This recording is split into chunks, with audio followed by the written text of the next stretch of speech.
Mis suegros se mudaron recientemente a un departamento lujoso y están disfrutando de una vida cómoda. Una mañana, mi suegro, Derek, de repente se desquitó conmigo. ¿Por qué no despediste a tu esposo cuando se fue al trabajo? ¿En qué estabas pensando?, me reclamó. Recibí una llamada de trabajo y no alcancé a hacerlo. Le expliqué. Mi suegra, Sloan, que estaba cerca, sonrió con sarcasmo. Quedarte en casa no es un trabajo real, ¿sabes? Prácticamente eres una mantenida, comentó.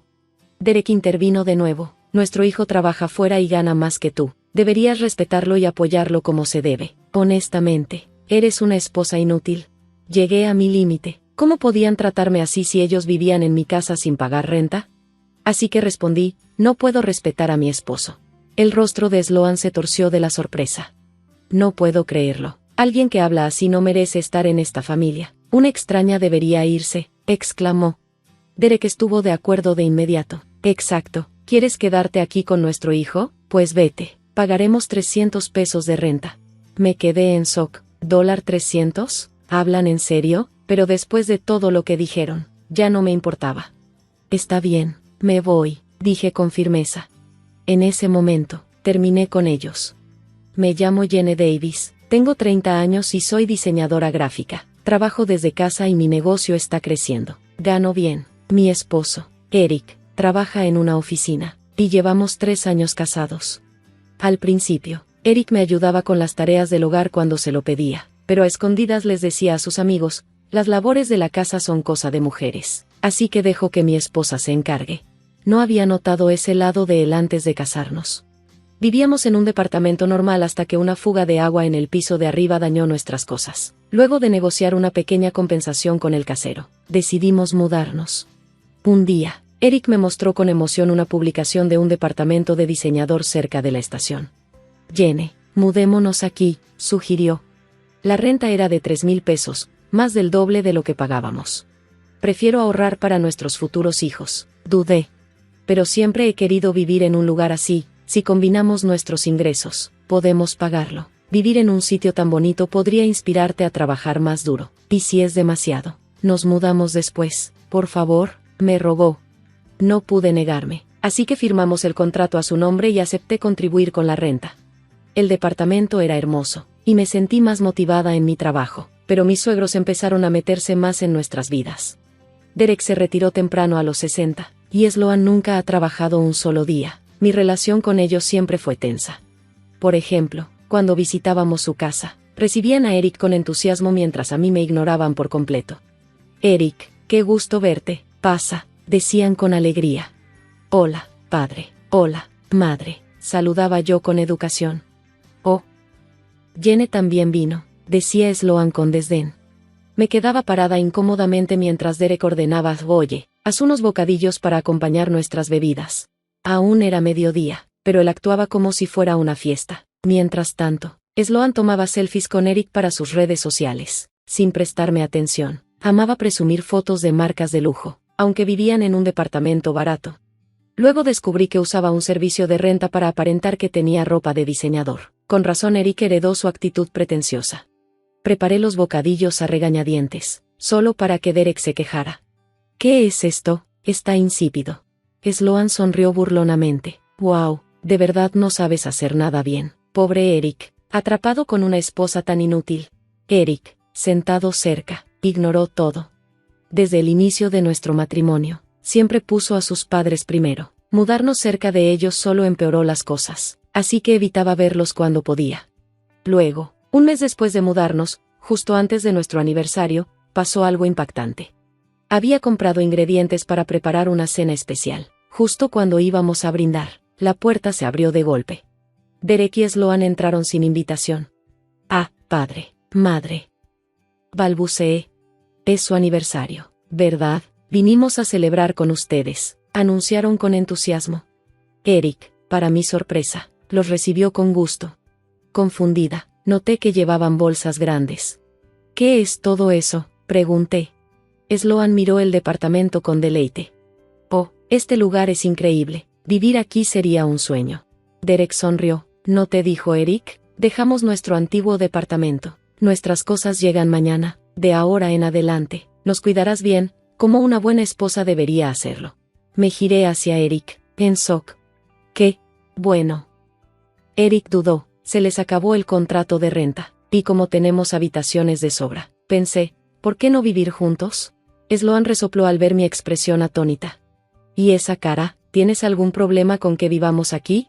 Sí, ¿cuál es tu problema?, agregó Derek. Y así, me vi obligada a vivir con mis suegros.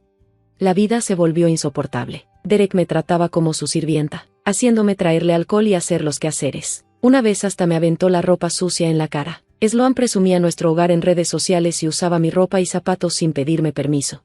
Cada vez que intentaba defenderme, me ignoraban. Cansada, recurrí a Eric. Tus padres me tratan horrible, le dije. No les hagas caso, respondió sin interés. Ya no solo me frustraban mis suegros. También comenzaba a resentir a Eric. Un día, Eric llegó temprano del trabajo, luciendo molesto. ¿Qué pasa?, pregunté. Mi empresa quiere transferirme a una tienda minorista, refunfuñó. Eso suena como una buena oportunidad, dije. No, no lo voy a aceptar. Les dije que era ridículo y renuncié, dijo mientras se aflojaba la corbata y se desplomaba en el sofá. Me quedé atónita. ¿Renunciaste así nada más? ¿Y la renta? Eric se encogió de hombros. Tu ingreso es de unos 10,000 pesos al mes, ¿no? Eso debería ser suficiente para cubrir todo, dijo con tranquilidad. Lo miré con incredulidad. ¿Hablas en serio? Y no le digas nada a mis papás, agregó, no quiero que se preocupen. Encontraré otro trabajo pronto, así que relájate. Estaba furiosa, pero en ese momento no podía simplemente dejar a mi esposo desempleado. Desde entonces, no solo me encargué de las tareas del hogar, sino que también cubrí todos los gastos, renta, cuentas, comida para 4 personas. Mientras tanto, Eric salía todas las mañanas con traje, fingiendo ir a trabajar para que sus padres no supieran que estaba desempleado. Al principio, pensé que estaba buscando trabajo, pero después de notar sus largas ausencias, decidí seguirlo un día. Lo que descubrí me dejó sin palabras. Estaba apostando su seguro de desempleo. Tuvimos una gran pelea, pero él se negó a cambiar. En cambio, comenzó a hacer comentarios sarcásticos sobre lo ocupada que estaba con mi trabajo. Una mañana, mientras me apresuraba a terminar las tareas del hogar, Eric estaba sentado en la mesa hojeando el periódico con arrogancia. Mis suegros acababan de despertar y rápidamente les preparé el desayuno. Mientras lavaba los platos, Sloan frunció el ceño. Jenny, este huevo está muy duro. Miré el plato. Lo hice como siempre. Derek bufó. Solo como huevos fritos con yema suave. Hazlo de nuevo, ahora. Abrí la boca para protestar, pero justo en ese momento sonó mi teléfono. Un cliente estaba llamando. Al contestar, Eric chasqueó la lengua con irritación. Me lanzó una mirada fría y salió de la casa sin tocar su desayuno. Cuando colgué, mis suegros estaban frente a mí, con los brazos cruzados. ¿Hay algún problema?, pregunté. Derek me fulminó con la mirada. Él debería saberlo mejor. ¿Cómo es posible que no hayas despedido bien a tu esposo? Tenía una llamada de trabajo, respondí, intentando mantener la compostura. Sloan bufó. Siempre lo he dicho. Quedarse en casa trabajando en una computadora no es un trabajo real. Solo eres un parásito. Derek asintió. El ingreso de Eric es el que realmente aporta a esta casa. Deberías mostrarle más respeto. No eres más que una esposa inútil. Eso fue el colmo. ¿Respetarlo?, solté con furia. Eric renunció a su trabajo por capricho. Ni siquiera ha intentado buscar otro. Y ustedes dos, viviendo aquí gratis, ¿se atreven a darme lecciones? Sus caras se pusieron rojas. No lo puedo creer, chilló Sloan. Si vas a hablar así, entonces ya no eres parte de nuestra familia. Un extraño debería irse. Exacto, agregó Derek. Nos quedaremos aquí con nuestro hijo. Tú deberías mudarte. Podemos pagar 300 pesos de renta. Parpadeé. ¿300 pesos? La renta es 10 veces eso. Pero ya había escuchado suficiente. Me negaba a quedarme en un lugar donde no me respetaban. Bien, me voy, dije con frialdad. Ignorando sus protestas, empacó mis cosas y me mudé a un departamento temporal, sintiéndome finalmente en paz. Unas semanas después, Eric comenzó a llamarme sin parar. Finalmente, acepté reunirme con él. Cuando llegué al restaurante, me sorprendió ver que había traído a sus padres. Antes de que pudiera hablar, Eric soltó, Jenny, ¿qué es eso del divorcio? No lo aceptaré. No puedes divorciarte de mí sin mi consentimiento. Levanté una ceja. Oh, ¿viste los papeles que te envié? Eric se puso pálido. Sus padres me fulminaron con la mirada. No puedes estar hablando en serio, murmuró. Lo digo completamente en serio, dije con calma. Sus padres han hecho mi vida miserable desde que se mudaron. Ignoraste todas mis quejas. ¿Por qué me quedaría? ¿Te estás divorciando por eso?, se burló. No puedes simplemente marcharte. Sloan resopló. Eric, ¿por qué querrías seguir con ella? Ya te ofrecimos pagar 300 pesos de renta. No. No pude evitar reírme. ¿300 pesos? Eso fue el costo del estacionamiento. Saqué el recibo de la renta y lo deslicé por la mesa. La renta real es de 3,000 pesos. Sloan y Derek se pusieron pálidos.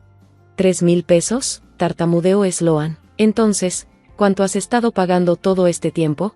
Todo, dije sin rodeos. He cubierto todos los gastos con mi ingreso. El mismo ingreso que ustedes se atrevieron a llamar, de un parásito, punto. Derek bajó la cabeza. Sloan desvió la mirada. Nosotros, no lo sabíamos, susurró ella. Eric se pasó una mano por el cabello. Jenny, lo siento, por favor, regresa. No puedo vivir sin ti. Lo miré fijamente. ¿Y tus padres? Eric se volvió hacia ellos. Pidan disculpas, ordenó. Murmuraron disculpas a medias, pero ya había tomado mi decisión. No voy a regresar, dije con firmeza, y quiero el divorcio. Nunca los perdonaré. Eric rompió en llanto, pero me levanté y me fui, dejándolos atrás. Más tarde, finalicé el divorcio con un abogado. Me quedé con la mayoría de los bienes, dejando a Eric con casi nada. En cuanto a mis suegros, expuse su comportamiento en Internet. La cuenta de Sloan en redes sociales fue bombardeada con críticas, obligándola a eliminarla. Sin mi ingreso, no pudieron pagar la renta y fueron desalojados. Se mudaron a un departamento en malas condiciones. Derek tuvo que conseguir un trabajo en una fábrica, y Sloan, sin redes sociales para validarla, dejó de salir por completo. Eric encontró un nuevo trabajo, pero le pagaban mucho menos. Ya no podía mantener a sus padres, y su estilo de vida lujoso se desmoronó. En cuanto a mí, me mudé a un hermoso departamento de diseñador solo para mí. Mi negocio prosperó y hasta adopté un gato, que se convirtió en mi nueva fuente de felicidad.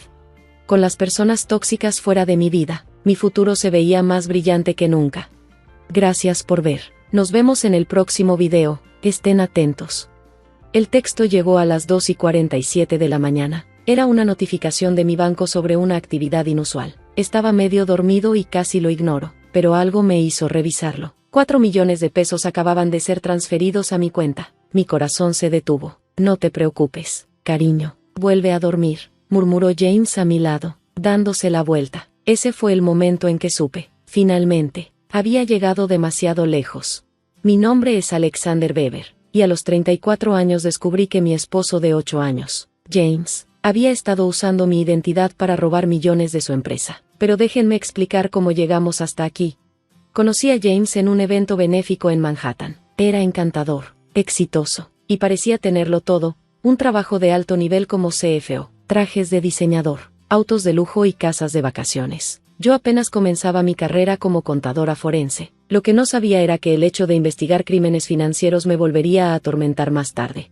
Nos casamos después de un romance fugaz. Los primeros años fueron perfectos. James me consentía con regalos y viajes, pero había señales que ignoré. Evitaba las preguntas sobre su trabajo. Tenía llamadas misteriosas por la noche y escondía montones de papeles cuando yo entraba a su oficina. Son solo cosas aburridas de negocios, decía con una sonrisa. Nada de qué preocuparse, querida. Quería creerle, pero mi formación me hacía difícil ignorar las señales de alerta, depósitos extraños en nuestra cuenta, empresas creadas con variaciones de mi nombre y firmas falsificadas en documentos que nunca vi.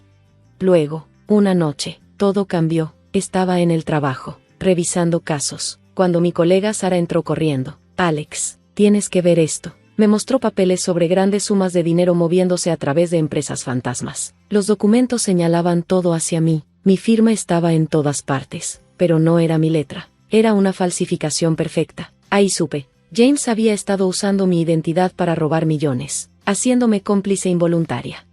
Esa noche, me quedé despierta junto a él, con la mente enloquecida. El hombre que amaba y la vida que habíamos construido se basaban en mentiras, pero no podía confrontarlo aún. Necesitaba pruebas. Necesitaba entender la magnitud de lo que había hecho. Durante las semanas siguientes, todas las noches después de que James se quedara dormido, iba a su oficina, fotografié documentos, descargué archivos y seguí el rastro del dinero. Lo que descubrí me dejó en shock. James no solo había robado a su empresa, había creado negocios falsos y cuentas usando mi nombre. Cuanto más encontraba, más furiosa me ponía. No solo había traicionado nuestro matrimonio, había puesto en riesgo todo lo que había trabajado, mi carrera, mi reputación, mi futuro. Sabía que debía actuar, pero tenía que ser cuidadosa, un paso en falso, y James se daría cuenta de que estaba tras él. Así que actué como la esposa perfecta, sonriendo y asintiendo mientras se jactaba de sus negocios. Mientras yo construía mi caso en secreto, contacté al FBI y les compartí todo lo que había descubierto. Thompson, el investigador principal, quedó impresionado con las pruebas que había reunido. Este es un trabajo detallado, señora Weber, dijo durante nuestra primera reunión. Pero ¿sabe lo que esto significa? Su esposo podría enfrentar una larga condena en prisión. Asentí, manteniendo la voz tranquila. Lo entiendo completamente. Él hizo su elección cuando decidió arrastrarme a esto. El plan era simple, dejar que James pensara que se había salido con la suya mientras el FBI construía su caso. Tenía que seguir fingiendo que no sabía nada. No era fácil, especialmente cuando James se volvía más audaz con sus acciones. Una noche en la cena, dijo, ¿recuerdas esos papeles que me hiciste firmar el mes pasado? Bueno, acabamos de asegurar un futuro muy cómodo. Forcé una sonrisa. Mi estómago se retorcía. Eso es maravilloso, cariño. Me alegra haber ayudado. Él sonrió, levantando su copa de vino. Cariño, ahora estamos hechos. Si tan solo supiera lo que se venía. Los siguientes meses fueron un delicado equilibrio. Durante el día, ayudaba al FBI a rastrear el dinero robado. De noche, jugaba el papel de esposa comprensiva, viendo cómo James se hundía más en su red de mentiras. Luego llegó el mensaje sobre la transferencia de 4 millones de pesos. James pensaba que había dado el gran paso, asegurando nuestro futuro. Lo que no sabía es que acababa de firmar su propia orden de arresto. Esa noche, me quedé en la cama, con el corazón acelerado, sabiendo que el FBI tenía todo lo que necesitaba. En unas horas, se moverían, y el mundo de James se desplomaría. ¿Todo bien?, murmuró, abrazándome más cerca. Todo está perfecto, susurré, sabiendo que sería nuestra última noche juntos. El sol apenas salía cuando escuché el primer golpe en la puerta. La mañana del arresto de James se sintió irreal. Miré desde la ventana del dormitorio mientras los agentes del FBI lo sacaban esposado. Con su rostro lleno de confusión y traición, continuaba mirando hacia la casa, probablemente preguntándose por qué no corría a defenderlo. Cuando nuestras miradas se cruzaron, la realización lo golpeó. Tú hiciste esto. Movió los labios. Su rostro pasó de la confusión a la ira. Lo miré sin inmutarme. Por primera vez desde que descubrí sus crímenes, me sentí realmente en control. El caos posterior fue inevitable. La noticia del arresto de James se difundió rápidamente, y los reporteros se acamparon afuera de nuestra casa, esperando ver a la esposa traicionada que ayudó a llevarlo abajo. Lo que no sabían era que ya me había preparado para esto. Durante los últimos meses, había documentado todo y asegurado mis finanzas, separadas de sus crímenes. Incluso había comenzado a buscar un nuevo lugar para vivir, sabiendo que nuestra mansión probablemente sería incautada como evidencia. La primera visita que recibí después del arresto de James no fue de un reportero ni de un abogado. Fue su madre, Eleanor. Entró a mi oficina en el trabajo, su bolso de diseñador balanceándose mientras me confrontaba. ¿Cómo pudiste hacerle esto?, exigió, su voz temblando de ira. Te dio todo, una casa hermosa, regalos caros, la vida que la mayoría de las mujeres solo sueñan. Miré hacia arriba desde mi computadora, manteniendo la voz tranquila.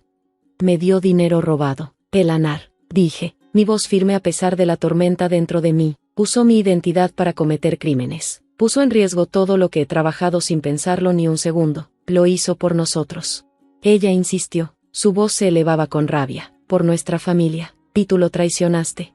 Me levanté, sintiendo todo el peso de lo que había soportado. No, dije con firmeza. Él me traicionó en el momento en que decidió falsificar mi firma. Me traicionó cuando me hizo cómplice involuntaria de sus crímenes, y ahora enfrenta las consecuencias de sus acciones.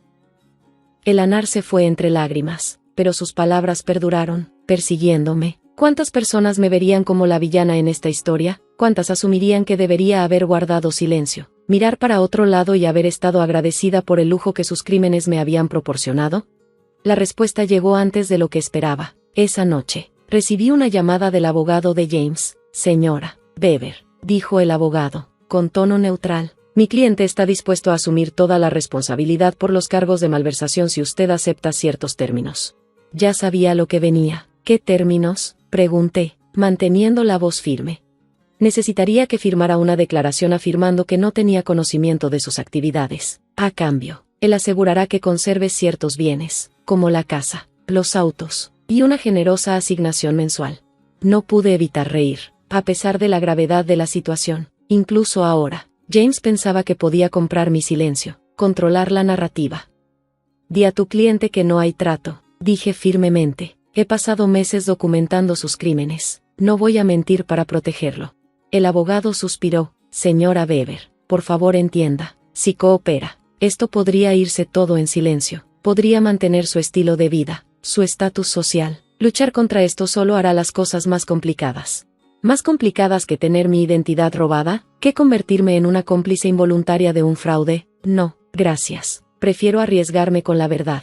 Después de colgar, me quedé sola en mi oficina por un largo tiempo, reflexionando sobre todo lo que me había llevado hasta aquí, las señales de alerta que ignoré, los indicios que desestimé, los presentimientos que dejé de lado. Nunca más voy a callar mis instintos por el bien de la paz.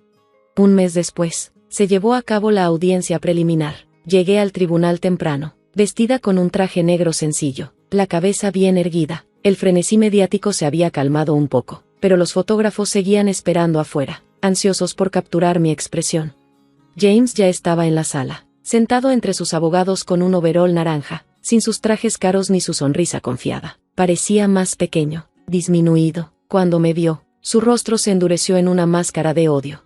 Las pruebas en su contra eran abrumadoras: registros bancarios, documentos falsificados, testimonios de testigos. Pero lo que realmente selló su destino fue mi testimonio. Hablé durante más de 2 horas, detallando todo lo que había descubierto: las firmas falsificadas, las empresas fachada, la elaborada red de fraude que había construido usando mi identidad. Con cada palabra, pude ver cómo la compostura de James se iba resquebrajando. Finalmente, explotó. «Está mintiendo», gritó, levantándose de un salto. Ella sabía todo, se benefició de todo esto. El juez le ordenó que se sentara, pero el daño ya estaba hecho. Su explosión solo confirmó lo que las pruebas ya habían mostrado: era culpable y desesperado. La decisión del juez fue rápida. James permanecería sin derecho a fianza hasta su juicio, considerado un riesgo de fuga debido a los extensos recursos financieros que había ocultado. Mientras lo sacaban de la sala del tribunal, intentó una última vez captar mi mirada, pero me negué a mirarlo. Ese capítulo de mi vida había terminado. Fuera del tribunal, los reporteros se agolpaban a mi alrededor, gritando preguntas. «Señora Weber, ¿cómo se siente al derribar a su propio esposo? ¿Sospechaba algo antes de descubrir el fraude? ¿Qué la hizo decidirse a ir al FBI?»